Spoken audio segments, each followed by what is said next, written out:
먼저 사도행전 1장 8절 말씀입니다. 우리 한 목소리로 읽겠습니다. 시작. 오직 성령이 너희에게 임하시면 너희가 권능을 받고 예루살렘과 온 유대와 사마리아와 땅끝까지 이르러 내 증인이 되리라 하시니라. 아멘. 다음으로 요한복음 말씀도 함께 한 목소리로 읽겠습니다. 시작. 아버지께 참되게 예배하는 자들은 영과 진리로 예배할 때가 오나니 곧 이때라. 아버지께서는 자기에게 이렇게 예배하는 자들을 찾으시느니라. 하나님은 영이시니 예배하는 자가 영과 진리로 예배할지니라. 여자가 이르되 메시아 곧 그리스도라 하는 이가 오실 줄을 내가 아노니 그가 오시면 모든 것을 우리에게 알려주시리이다. 예수께서 이르시되 내게 말하는 내가 그라 하시니라. 아멘. 사랑하는 여러분, 너무 환영합니다. 찬양을 하는 중에 인원이 많이 추가가 돼가지고 풍성한 자리가 되어서 너무 감사하게 생각합니다. 저번 달 아하브 예배 8월 한여름의 크리스마스라는 주제로 우리가 예배를 했는데요. 제가 그 저번 달 한여름의 크리스마스 예배를 준비하고 또 이 자리에서 함께 찬양하고 예배하는 그 모든 과정이 정말 너무나도 행복했습니다. 선생님도 행복하셨나요? 네, 저도 정말 행복했는데 제가 이번 달 말씀을 준비하면서 되돌아보니 제 인생에 정말 몇 없는 큰 행복 중 하나였던 것 같습니다. 사람들은 다 행복을 찾아서 살고 행복하기 위해서 살지 않습니까? 그런데 저에게 이런 소중한 예배 공동체와 또 하나님께서 주신 사람들과 또 재능들과 열정들이 있다는 것이 너무나도 행복했습니다. 그런 감사했던 예배를 마치고 그래도 아하브는 늘 부담이 되거든요. 말씀도 전해야 하고 찬양인도 제가 처음 해보는 거니까 너무 부담스럽고 그래서 아하브 예배가 끝나고 한 주 동안은 굉장히 홀가분합니다. 솔직히 말하면. 그래서 저번 달에도 그 홀가분한 마음 가지고 친구들을 만났습니다. 아주 오랜만에. 올해 들어서 학교 다니고 사역하는 것에 집중하다 보니 친구들을 좀 멀리 했습니다. 기쁜 마음으로. 그런데 이번에 아하브 예배 마치고 친구들을 그래도 한번 봐야겠다는 생각이 들어서 만났습니다. 대학교 때 친하게 지내던 동기들과 후배들을 만나서 맛있는 거 먹고 이야기를 나눴습니다. 제가 이렇게 될 줄 전혀 몰랐던 친구들이기 때문에 저의 밑바닥까지 다 알고 있는 친구들이기 때문에 제가 좀 늦게 갔거든요. 제가 자리에 앉자마자 질문 공세가 이어졌습니다. 야, 신학교도 MT 가냐? 11조는 네가 갖는 거냐? 아프리카 어디로 갈 거냐? 거기서 사는 거야? 누구랑 갈 거야? 등등 아주 쌓였던 질문을 제게 쏟아놓는 친구들을 보면서 한 30분 동안 거의 청문회처럼 질문과 답변만 계속했던 것 같습니다. 그렇게 답을 다 하고 이제 서로의 근황을 나누고 분위기가 이제 무르익어서 자연스럽게 요즘 저의 또래 되는 그 친구들이니까 자연스러운 대화 주제가 이제 흘러나오기 시작했습니다. 직장 생활은 어때? 이직 준비한다며? 상사, 동료 직원들은 어때? 이런 이야기를 가장 많이 한 것 같고요. 좋은 동료란 어떤 동료인가? 좋은 상사란 어떤 상사인가? 이거에 대해 굉장히 토론을 열띠게 하더라고요. 그리고 결혼에 대해서도 얘기를 많이 나눴고 좋은 배우자는 어떤 배우자인가? 조건은 어때야 하는가? 나는 무엇을 준비해야 하는가?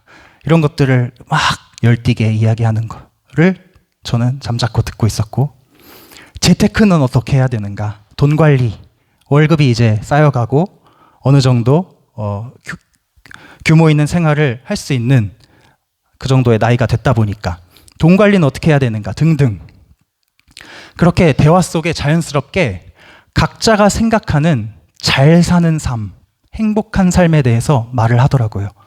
각자의 행복관에 대해서 이야기하더라고요. 6명이 모였는데요. 그중 4명이 돈이 최고다라는 확고한 입장을 가지고 저에게 쏘아 붙이는 것을 들었습니다. 돈이 있어야 무엇이든 할 수 있다. 돈이 있어야 여유도 생기고 인성도 갖춰지고 돈이 있어야 나눠줄 수도 있고 돈이 있어야 결혼도 할 수 있고 행복하다. 그리고 한 명은 난 모르겠어. 일단 그냥 살고 있어. 이렇게 말했고 제 차례가 됐습니다. 저도 뭔가 답변을 해야 되는 상황이어서 뭔가 기대를 하는 눈빛이더라고요. 그래도 이 자식이 선교사가 되겠다고 목회자 선교사가 되겠다고 교회에서 전도사로 사역하고 있으니 예전과는 좀 다른 뭔가가 있겠지 했나 봐요. 그래서 저한테 굉장히 기대를 하는 눈빛으로 저의 행복관에 대해서 물어보았습니다. 친구들이. 제가 평소에 이런 생각을 굉장히 많이 하기 때문에 나의 가장 큰 행복이 뭔가를 제가 너무 잘 알고 있습니다. 그런데 그 자리에서 어떻게 말을 할 방법이 없었습니다. 말문이 턱 막혔습니다.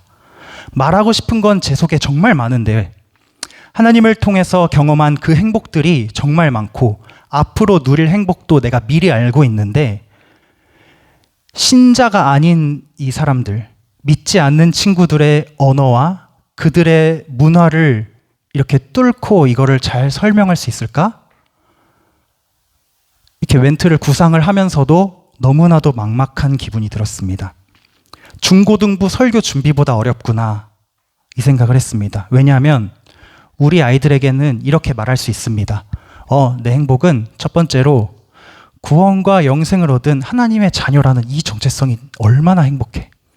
두 번째로 하나님 나라의 상속자로서 나만의 특별한 소명을 받았다는 이 인생이 얼마나 감사하고 행복해. 중고등부 아이들하고 매일 나누는 이야기입니다. 그런데 이 친구들에게는 그렇게 말해봤자 통하지 않고 알아듣지 못할 거를 뻔히 알기 때문에 말문이 턱 막히고 말았습니다. 그래서 그냥 이렇게 간단하게 줄여서 얘기했습니다. 나는 아무래도 오래전부터 꿈꿔왔던 꿈을 이루는 게 가장 큰 행복이 아닐까? 좋은 선교사가 되고 싶어. 평생 그렇게 살 수 있다면 참 행복할 것 같아. 이렇게 답변하고 말았습니다. 아이들이 뭔가 기대를 한 것 같은데 별거 없네 라는 눈빛으로 대화가 종료가 되었고 친한 친구가 야 그것도 돈이 있어야 되겠네. 돈이 있어야 선교를 하지. 돈이 있어야 나가서 살 거 아니야. 돈은 어떻게 구할 거야? 생활은 어떻게 할 거야? 그걸 얘기해봐. 이런 질문들. 저를 걱정해주는 말인 것 같지만 제가 느끼기에는 공격이 들어왔습니다. 딱 한 친구만 이렇게 말을 해주더라고요. 형, 그래도 형 나름의 행복을 찾은 것 같아서 진짜 부럽다. 난 아직 뭐가 행복한지 모르겠어. 형의 행복이 맞는 건지 모르겠는데 그래도 부럽다. 이렇게 말을 해주었습니다. 이 기억이 이 설교를 준비하면서 저의 모든 사고 방식과 모든 주제를 끌고 가는 경험이 되었습니다. 뒤에 그 이유가 나오게 되는데 한 가지 더 이야기해 드리겠습니다. 8월 아하브를 마친 뒤 홀가분한 기분으로 영화를 한 편 봤습니다. 집에서 이렇게 쿠팡 플레이로 영화를 보는데요. 첫 장면부터 도시 한복판에 이렇게 지진이 막 일어나는 재난 영화였어요. 그래서 땅이 막 갈라져가지고 건물이 막 쏟아지는 그런 장면이 처음부터 쫙 펼쳐지더라고요. 사람들이 막 비명을 지르면서 도망가고 주인공도 차에서 내려서 막 뛰어갑니다. 뛰어가다가 저기 옆에서 트럭에 다리가 깔려있는 한 아주머니를 발견해요. 살려주세요 라고 외치는 그 아주머니를 이 주인공이 그냥 지나칠 수가 없었습니다. 그래서 다가가서 그 트럭을 힘껏 밀어보려고 노력합니다. 그런데 트럭이 밀리지 않아요. 그때 네 다섯 명의 사람이 더 와서 함께 그 트럭을 밀어줍니다. 영차 밀고 있는데 거의 다 밀렸는데 이 쏟아지는 건물들이 바로 앞까지 두두두두두 쓰러지고 있는 거예요. 그래서 한 5초만 더 밀었으면 꺼낼 수 있었을 것 같은데 이 도와주던 사람들이 자기 목숨을 지키기 위해 도망을 갑니다. 주인공은 끝까지 남아서 밀어보려고 하지만 실패하고 결국 내 목숨을 지키기 위해서 주인공도 그 처량하게 자신을 쳐다보는 아주머니의 눈빛을 바라보다가 외면하고 도망을 갑니다. 이 영화 첫 한 5분, 6분의 장면이 이런 장면인데요. 거기서 저는 일시정지를 딱 했습니다. 왜냐하면 제가 예전에 신학교 들어가기 직전에 꾸었던 꿈이 생각나서 소름이 돋더라고요. 어떤 꿈을 꾸었냐면 제가 사방이 유리로 된 어떤 비행기는 아닌데 비행체 같은 거를 제가 타고 있었습니다. 타고 높은 산 위를 이렇게 날아가고 있는데 저기 멀리서 토네이도가 갑자기 4개가 휙휙휙휙 생기더니 내가 타고 있는 이 비행기 쪽으로 다가오는 거예요. 엄청나게 큰 4개의 토네이도가. 그 비행기에 함께 타고 있던 사람들은 그 당시 제가 있던 교회 친한 청년들이었습니다. 이 청년들이 다 겁에 질려가지고 어떻게 막 혼비백산해서 겁에 질려 있었습니다. 신기하게도 저는 제가 겁이 진짜 많은 편인데 이 정말 난 죽었구나, 죽을 수밖에 없구나라는 그 상황 앞에서는 생각보다 담대하더라고요. 그 꿈속에서는 죽음을 별로 안 두려워하는 제 모습을 봤습니다. 그래서 이 청년들을 일단 안심시켜야겠다. 괜찮아 걱정하지 마 하고 손을 잡아줬습니다. 그리고 나서 뭐라고 이제 말을, 토네이도가 바로 앞까지 다가와서 우리는 100% 죽을 운명인데 이들에게 내가 무슨 말을 마지막으로 해줘야 될까를 이제 생각을 하는 거예요. 살 수 있다고 해야 되나? 포기하지 말라고 해야 되나? 아니면 얘들아 죽음을 두려워하지 마라고 해야 되나?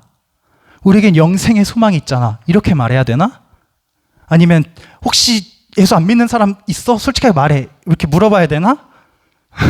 별의별 생각이 다 들던 차에 토네이도가 눈앞까지 다가와서 슉 하고 잠에서 깼습니다. 제가 상상력이 굉장히 넘쳐서 이런 류의 꿈을 한 번씩 꾸기는 하는데 보통 개꿈이네 하고 넘어가요. 근데 이날은 정말 너무 생생하고 그 감정과 그 급박함과 그 토네이도의 모양과 이런 것들이, 저는 토네이도를 본 적도 없는데 너무 생생해가지고 한참 동안 자리에 앉아서 멍하니 생각을 하게 되는 꿈이었습니다. 어떤 생각을 했냐면 베드로 사도가 이렇게 얘기했잖아요. 너희 속에 있는 소망에 관한 이유를 묻는 자에게는 대답할 것을 항상 준비해라. 베드로전서 3장 15절 너희 속에 있는 소망에 관한 이유를 묻는 자에게는 대답할 것을 항상 준비하되 라고 되어 있습니다. 9월 예배 주제는 제가 옛날부터 이미 성령님으로 정해놨고 무슨 말씀을 전하면 좋을까 고민하던 차에 이러한 여러 가지 기억들이 제게 탁 떠오른 것이 너무나도 감사합니다. 왜냐하면 성령에 대한 것은 정말 수없이 많은 다양한 신학적 관점으로 묵상을 할 수 있지만 제 개인적으로 그리고 우리 사랑하는 소명교회 안에 새롭게 자라고 있는 아하브 예배 공동체에게도 성령을 우리가 간구해야 하는 이유가 바로 이것이 아닌가라는 생각이 들었기 때문입니다. 오직 성령이 너희에게 임하시면 너희가 권능을 받고 예루살렘과 온 유대와 사마리아와 땅끝까지 이르러 내 증인이 되리라. 아버지께 참되게 예배하는 자들은 영과 진리로 예배할 때가 오나니 곧 이때라. 아버지께서는 자기에게 이렇게 예배하는 자들을 찾으시느니라. 예수를 모르거나 예수를 오해하고 있는 모든 사람들, 믿음이 없거나 믿음이 적은 사람들 모두가 지금 우리 눈에는 이렇게 안정적이고 평온해 보이는 이런 세상에서 사실은 죽음 직전, 멸망 직전에 풍전등화에 바람 앞에 촛불같이 위태로운 꺼져가는 생명체로서 살아가고 있다는 걸 우리가 아는데 하나님이 그들을 정말 안타까운 눈으로 바라보고 계신데 저는 아직도 예수를 증거하는 것이 기쁨이기보다는 부담이고요. 어떻게 말해야 되지? 어떻게 설명해야 하지? 너무 어렵습니다. 여러분은 어떠신가요? 부활하신 후에 제자들에게 나타나셔서 40일간 하나님 나라의 일을 말씀하신 예수님께서는 예루살렘을 떠나지 말고 성령을 기다리라고 하셨습니다. 기다리라고 하시면서 우리가 너무 잘 아는 오늘 함께 읽은 말씀을 제자들에게 하셨습니다. 오직 성령이 너에게 임하시면 너희가 권능을 받고 땅끝까지 이르러 내 증인이 되리라. 여러분, 성령이 오셔야 하는 이유는, 우리가 성령을 간구해야 하는 이유는 아주 명확합니다. 우리가 예수의 증인이 되기 위해서입니다. 제자들은 이 명령을 듣고 명령하신 대로 예루살렘에 모여서 기도에 힘썼습니다. 성령을 기다렸습니다. 성령을 받았습니다. 그리고 어떤 일이 일어났습니까? 사도행전에 보니까 사도들은 배우지도 않았던 언어로 예수를 증언하는 놀라운 권능을 받고 예루살렘에 모여있는 온 세계 각지에서 온 외국인들에게 예수를 증거했습니다. 또 그들에게 예수를 증거함을 듣고 마음에 찔려서 회개한 백성들도, 그들도 성령을 받아서 권능을 받고 증인이 되었는데, 어떤 증인이 되었냐면, 제 생각에 사도들과 비교도 할 수 없이 더 큰 권능이 이 평신도들에게 임했습니다. 뭐냐면 세상을 초월하여서 그들을 감동시키는 권능이 이들에게 임했습니다. 사도행전 2장 44절, 그들이 다 함께 있어 모든 물건을 통용하고 재산과 소유를 다 팔아 필요에 따라 나눠주고 성전에 모이기를 힘쓰고 떡을 떼며 먹고 하나님을 찬미하였다. 제 친구들을 포함해서 세상이 주장하는 행복관을 완전히 뒤엎는 삶을 이들이 살게 됩니다. 내 가진 것을 다 나눠주는 삶, 나까지도 주는 삶. 이 모습을 보고 온 백성이 칭송했고 구원받는 사람이 날마다 더해졌습니다. 아무도 물을 뜨러 가지 않는 뜨거운 한낮에 사람들을 피해서 물을 기르러 온 한 여인이 영원한 샘물을 주시겠다는 이상한 남자를 만났습니다. 그분은 온 세상의 구원자였지만 이 여인은 아직 그 사실을 몰랐죠. 그런데 계속되는 대화 속에 예수님은 자신이 메시아임을, 너의 안에 영원히 샘솟는 샘물을 터뜨리기 위해 온 자임을 알려주셨습니다. 그리고 그 여인을 통해서 우리는 예수님의 아주 주옥 같은 가르침을 받을 수 있었습니다. 여자여, 내 말을 믿으라. 아버지께 참되게 예배하는 자들은 영과 진리로 예배할 때가 오나니 곧 이때라. 아버지께서는 자기에게 이렇게 예배하는 자들을 찾으시느니라. 예전 번역에서는 신령과 진정으로, 우리가 그렇게 익숙하게 알고 있죠. 지금은 영과 진리로라고 되어 있습니다. 번역도 다양하고 해석도 다양한 아주 난해한 영과 진리로 예배하는 것이 뭘까? 많은 사람들이 고민을 합니다. 아직까지도 논쟁도 하고요. 하지만 분명한 것은 이 여인은 이제 영원히 목마르지 않은 그 샘물의 근원이 예수님이구나 라는 것은 확실하게 알게 됐고요. 그리고 그분이 온 세상의 메시아구나 라고 하는 그 진리를 얻음으로써 그렇게 피해 다니던 마을 사람들을 한가운데로 뛰쳐들어가서 예수님을 증언했다는 것입니다. 여러분, 이 여인이 남은 인생을 어떻게 살았을까요? 잘은 모르지만 남편을 몇 번 바꿔가며 살던 그 삶은 그쳤을 것 같습니다. 또한 이 산에서도 아니고 예루살렘에서도 아니고 놀라운 자유와 행복 안에서 자신이 받은 영과 진리를 붙잡고 예배하며 살았을 것입니다. 마지막으로 예수님께서 십자가 죽음을 앞두고 제자들과 잠깐 이제 헤어질 것을 알려주시면서 그들을 안심시키셨습니다. 괜찮아. 잠깐 가는 거야. 다시 올 거야. 그렇게 안심시키면서 한 가지 약속을 하셨습니다. 성령에 대한 약속입니다. 내가 아버지께 구하겠으니 그가 또 다른 보혜사를 너희에게 주사 영원토록 너희와 함께 있게 하리라. 그는 진리의 영이시다. 또 예수님은 제자들에게 이렇게 말씀하셨습니다. 너희가 악한 자라도 좋은 것으로 자식에게 줄 줄 알거든. 하물며 하늘에 계신 너희 아버지께서 구하는 자에게 좋은 것으로 주지 않겠느냐? 누가복음의 저자 누가는 이 가장 좋은 선물을 성령이라고 주석을 해놨죠. 여러분, 우리는 예수님이 우리의 행복이라고 고백하는 사람들입니다. 그리고 우리는 예수님을 사랑한다고 고백하는 사람들입니다. 우리의 신앙이 아직 어릴 때는 인정하기 힘들지만 우리는 점점 살아가면서 주님 한 분만으로 충분하구나 라는 믿음의 성숙을 누리는 사람들입니다. 그 복 안에 있는 사람들입니다. 그런데 그 믿음의 주인께서 우리에게 가장 좋은 선물인 성령을 약속하셨습니다. 성령이 우리에게 행복을 주는 방법은 오늘 말씀에 따르면 이것입니다. 첫 번째, 성령은 우리를 참된 예배자가 되게 합니다.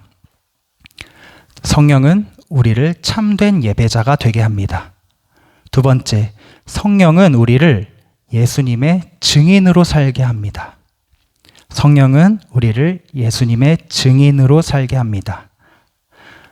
성령을 받는다는 것은, 성령으로 충만하다는 것은 뭔가 막 특별한 기적을 일으키거나 아무나 못하는 은사를 계속해서 이렇게 발휘하면서 뭔가 능력자가 되는 것이 아닙니다.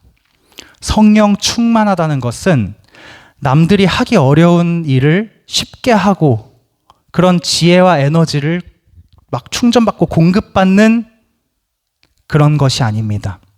이것들도 성령의 역사의 일부이지만 일부일 뿐입니다. 더 중요한 것은 성령 충만한 사람은 매 예배를 영과 진리로 드리는 사람입니다. 성령이 이를 위하여 우리에게 오셨습니다. 우리가 매주 주일날 예배하고 각자 개인마다 예배하는 그 일정과 습관이 다르시겠지만 사랑하는 여러분, 매 예배를 영과 진리로 드리는 성령 충만한 사람들 되시기를 축복합니다. 성령이 이것 때문에 우리에게 오셨습니다. 또한 성령 충만한 사람은 말씀과 삶으로 예수님을 증언하는 사람입니다. 성령이 이를 위하여 우리에게 오셨습니다. 데살로니가전서 5장 19절에 성령을 소멸하지 말며 성령을 소멸하지 말아라 라는 말씀이 적혀 있습니다. 아니, 우리가 뭔데 어떻게 성령을 소멸할 수가 있지? 라고 생각할 수 있는데 가능하다고 써 있어요. 예수님께서 우리 마음에 붙여주신 그 성령의 불을 우리가 계속해서 거부하고 듣지 않고 거스르면 성령이 우리 안에서 소멸됩니다. 예수님이 우리 마음에 붙여주신 불을 우리가 스스로 꺼트리면 안 될 것입니다. 그러므로 아부 예배가 젊은 예배로 출발하려고 했던 예배니까 이걸 한마디만 하겠습니다. 사랑하는 젊은이들이요. 사랑하는 젊은이들이요. 예배를 소중히 여기시기 바랍니다. 여러분, 언젠가 깨닫게 됩니다. 우리가 예배 자리를 매주 지키는 것이 아니라 예배 자리가 우리를 지키는 것입니다. 그리고 사랑하는 젊은이들이요. 성경을 읽고 말씀을 묵상하시기 바랍니다. 성경의 저자들을 감동시키신 그 성령님이 창세기 제일 앞장부터 등장하세요. 하나님의 영이 등장해요. 그리고 그분께서 우리를 하나님의 형상이라고 불러주십니다. 왜 웃겨요? 성령께서 우리를 하나님의 형상이라고 불러주세요. 민철쌤 하나님의 형상입니다. 여러분, 성경 다음 말이 감동적인 멘트였는데 아쉽네. 여러분, 성경에는 여러분 성경을 읽어보면 정말 세상이 줄 수 없는 눈물이 주룩주룩 나는 위로와 소망의 말씀이 처음부터 끝까지 정말 가득가득 담겨 있습니다. 그러므로 성경을 읽고 말씀을 묵상하시기 바랍니다. 거기에 나타나는 아버지의 마음을 느끼면서 사는 사람이 성령 충만한 사람입니다. 마지막으로 나를 내어주고 이웃에게 선과 사랑을 베푸는 삶을 사시기 바랍니다. 그렇게 하면 사람들이 우리 안에 계신 예수님을 보고 우리의 모든 증언에 귀를 기울일 것입니다. 정리하겠습니다. 성령 충만한 사람은 영과 진리로 예배를 드리는 사람입니다. 매 예배를 소중히 여기시기 바랍니다. 두 번째로 성령 충만한 사람은 삶과 말씀으로 예수님을 증언하는 사람입니다. 그러므로 성경 읽으시고 말씀을 열심히 묵상하시고 사랑하는 삶으로 예수님을 증언하면서 사시길 바랍니다. 우리 잠깐 기도하겠습니다. 사랑하는 하나님 아버지,